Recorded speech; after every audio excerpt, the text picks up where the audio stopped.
Now, I want to start with the question, when was the last time you were called childish? For kids like me, being called childish can be a frequent occurrence. Every time we make irrational demands, exhibit irresponsible behavior, or display any other signs of being normal American citizens, we are called childish. Which really bothers me. After all, take a look at these events. Imperialism and colonization, world wars, George W. Bush. Ask yourself, who's responsible? Adults. Now, what have kids done? Well, Anne Frank touched millions with her powerful account of the Holocaust. Ruby Bridges helped to end segregation in the United States.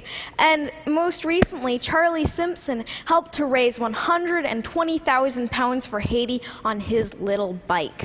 So as you can see evidenced by such examples, age has absolutely nothing to do with it. The traits the word childish addresses are seen so often in adults that we should abolish this age discriminatory word when it comes to criticizing behavior associated with irresponsibility and irrational thinking.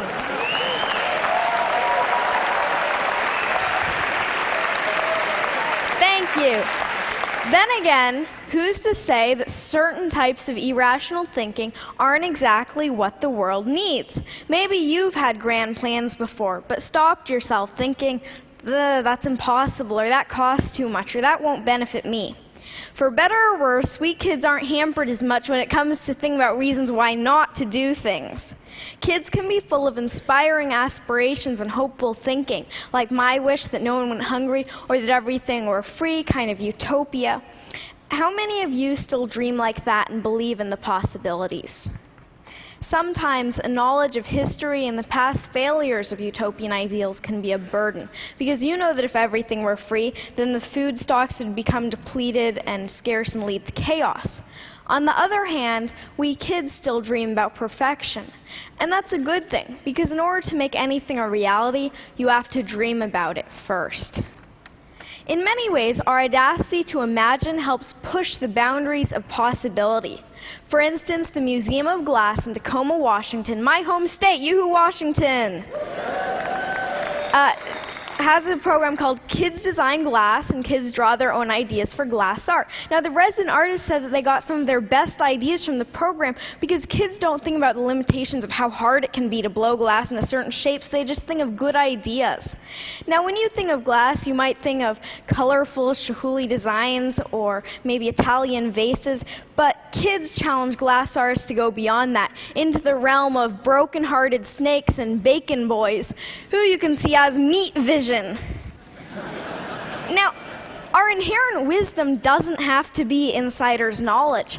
Kids already do a lot of learning from adults, and we have a lot to share. I think that adults should start learning from kids. Now, I do most of my speaking in front of an education crowd, teachers and students, and I like this analogy. It shouldn't just be a teacher at the head of the classroom telling students, do this, do that. The students should teach their teachers. Learning between grown-ups and kids should be reciprocal. The reality, unfortunately, is a little different, and it has a lot to do with trust, or a lack of it. Now, if you don't trust someone, you place restrictions on them, right? If I doubt my older sister's ability to pay back the 10% interest I established on her last loan, I'm going to withhold her ability to get more money from me until she pays it back. True story, by the way. Now, adults seem to have a prevalently restrictive attitude towards kids, from every don't do that, don't do this in the school handbook, to restrictions on school internet use. As history points out, regimes become oppressive when they're fearful about keeping control. And although adults may not be quite at the level of totalitarian regimes, kids have no or very little say in making the rules, when really the attitude should be reciprocal, meaning that the adult population should learn and take into account the wishes of the younger population. Now, what's even worse than restriction is that adults often underestimate kids' abilities. We love challenges, but when expectations are low, trust me, we will sing to them. My own parents had anything but low expectations for me and my sister.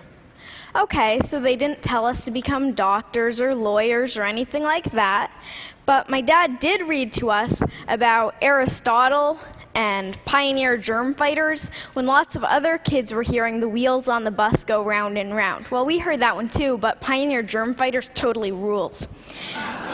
I love to write from the age of 4, and when I was 6, my mom bought me my own laptop equipped with Microsoft Word. Thank you, Bill Gates, and thank you, Mom. I wrote over 300 short stories on that little laptop, and I wanted to get published. Instead of just scoffing at this heresy that a kid wanted to get published or saying, wait until you're older, my parents were really supportive. Many publishers were not quite so encouraging. One large children's publisher ironically saying that they didn't work with children. Might want to, children's publisher not work with children, I don't know, you're kind of alienating large client there.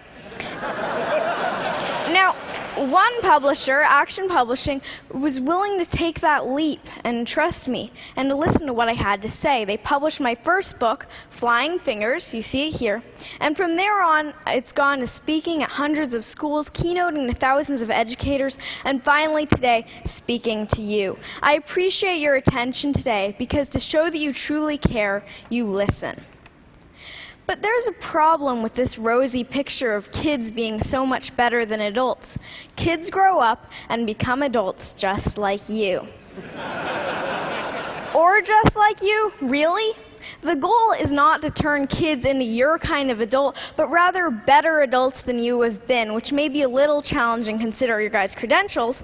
But the way progress happens is because new generations and new eras grow and develop and become better than the previous ones. It's the reason we're not in the dark ages anymore. No matter your position or place in life, it is imperative to create opportunities for children so that we can grow up to blow you away. Adults and fellow TEDsters, you need to listen and learn from kids, and trust us and expect more from us. You must lend an ear today because we are the leaders of tomorrow, which means we're going to be taking care of you in your old and senile. No, just kidding. Actually, no, really, we are going to be the next generation, the one who will bring this world forward. And in case you don't think that this really has meaning for you, remember that cloning is possible, and that involves going through childhood again, in which case you will want to be heard just like my generation. Now, the world needs opportunities for new leaders and new ideas. Kids need opportunities to lead and succeed. Are you ready to make the match? Because the world's problems shouldn't be the human family's heirloom. Thank you. Thank you. Thank you.